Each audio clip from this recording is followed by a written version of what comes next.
Hey guys, what is up everybody? This is Steve Breach coming to you with the TNA Impact Wrestling results from 11/7 of 2013. Tonight's show was highlighted much by the start of the TNA World Heavyweight Championship tournament. There was discussions of AJ going to Mexico and wrestling for the TNA World Heavyweight Championship, but no video was shown. Honestly, I don't know what the backstory is up on that, but they did have one spot in the show where they put a picture of AJ Styles up on the screen as the TNA champion, sort of like as an update of what was going on as they talked about it. So as of right now, no video being shown. They did show Dixie Carter in the back yelling on her telephone about somebody, about trying to handle it, more than likely about...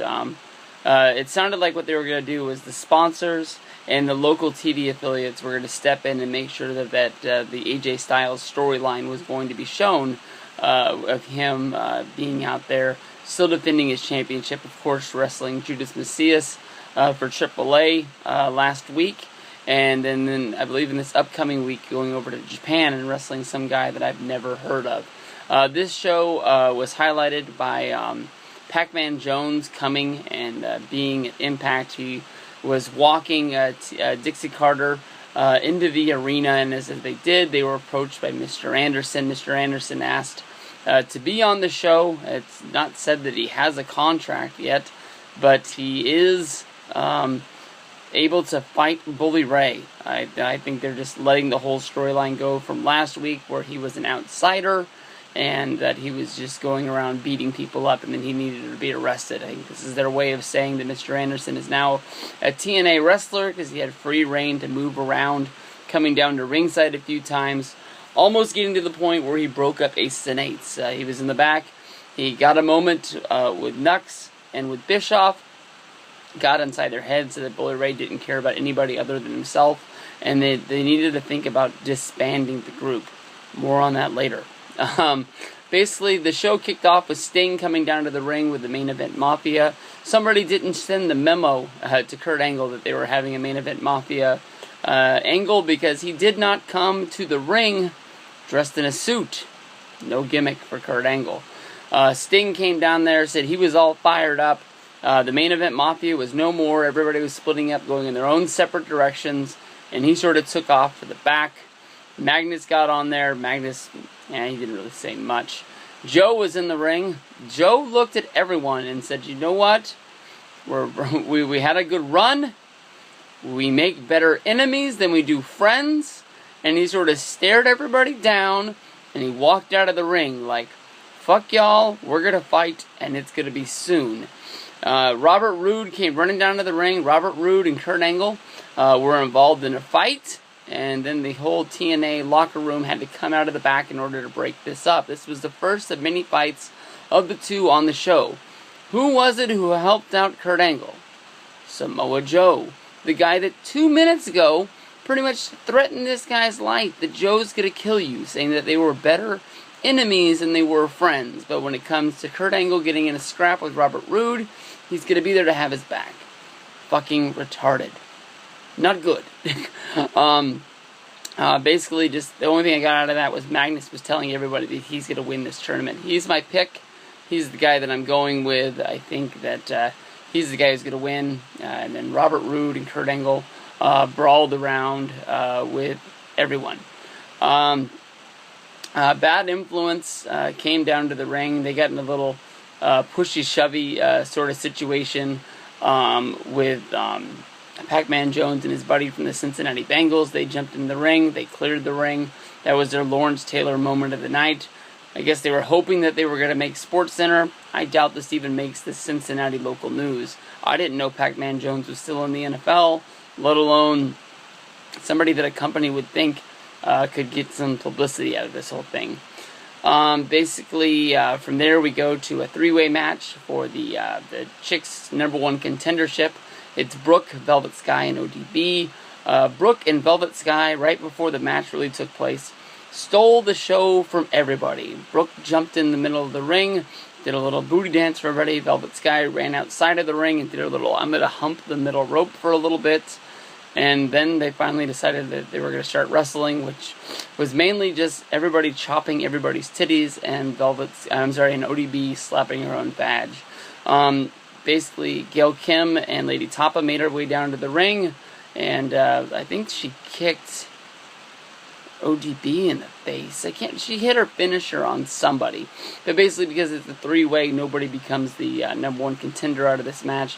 I guess the whole thing is that Gail Kim doesn't want to fight anybody, but if you watched Lady Tapa and Gail Kim, you noticed that basically Lady Tapa was celebrating almost as if it was her championship. Gail Kim was holding up the championship, and she walked over and put her hand on it, almost right in the middle of the belt to hold it up as if it was her own.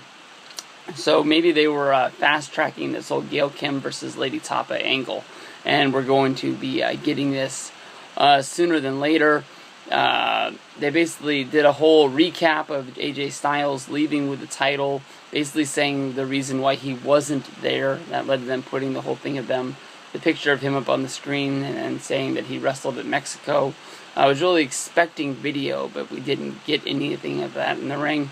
Nux and Bischoff called out Bully Ray, said that he needed to get into the ring and they needed to have a full-on vote to see if they were going to disband the Aces and Eights. Taz actually, joined the group, and Mr. Anderson came down to watch this, as he was the one guy that got into. Everybody said that they were going to break up the group.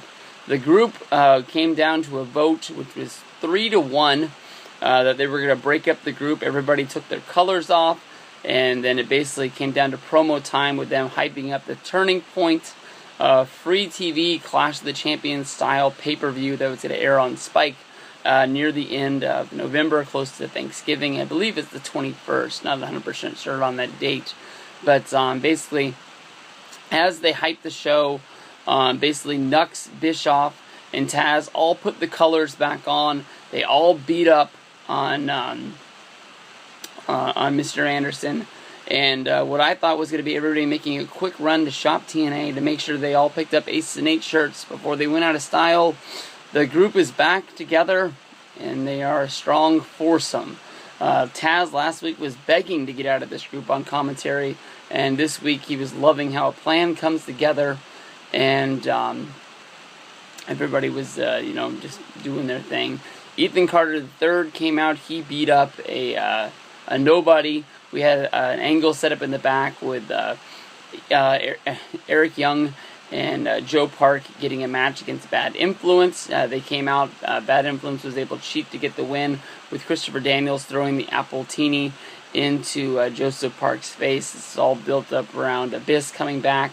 I don't know. Once you really debut this guy, I think you really got to stick with him. This really, really long, strung out angle of, is Joseph Park Abyss, after basically they've told us 1,000 times, is not good to me. Then we had Jeff Hardy versus Chris Sabin in a Full Metal Mayhem match. I thought this was going to be a damn good match, kicking off what was going to be this tournament. And they also had Angle and Austin Aries come out. Their match next week is in the tournament. It's going to be a submissions match led by the Wheel of Dixie, and that's what they're building up to. That led to another Robert Roode fight between him and Kurt Angle. The whole thing with them really overshadows the tournament that's going on. We know that they're going to have a match at the Turning Point show, but it kind of makes you think that these guys are either going to fight in the finals or they're going to both lose in the first round, setting up their match. Austin Aries got involved in the brawl, making it sort of a three-way, which confused me even more. But the Full Metal Mayhem match, I hate the way that basically Mike Tenay talks about Jeff Hardy, saying that this is the match that really made him famous. Of course, everybody thinks of him in the tables, ladders, and chairs matches, sort of putting down TNA, sort of saying, the only reason why this guy's famous is for everything that he did in WWE.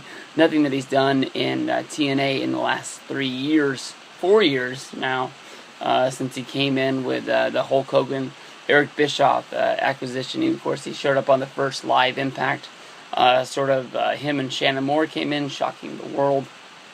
But they had some stuff in this match that was pretty good, but I never really got into it. For, two guys to go out and have a Full Metal Mayhem match, with no build, except for these guys just wrestled in the Ultimate X match, the pay-per-view that really had no build, just 4 guys just saying, let's get it on in a match because we don't have anything for the big WrestleMania show of TNA.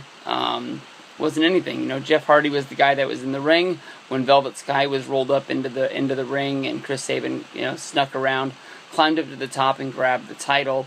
Maybe Jeff Hardy might have felt slighted that he was the guy who was going to win it, but then again, he would have to be the guy that's the X Division Championship after that, and they probably did him a favor by not letting him win this match. But basically, there's no heat, there's no build, there's no nothing, so it's hard to get behind one of these matches of just 2 guys going out there, trying to hit a lot of spots, killing each other in a match on Impact. So, it honestly wasn't what I thought it was going to be. The last Full Metal Mayhem match they did on Impact only was a few months ago, right after, I believe, after Lockdown, with Jeff Hardy and Bully Ray, with Bully Ray winning the rematch and keeping the championship, and Ace and Eights being stronger than ever.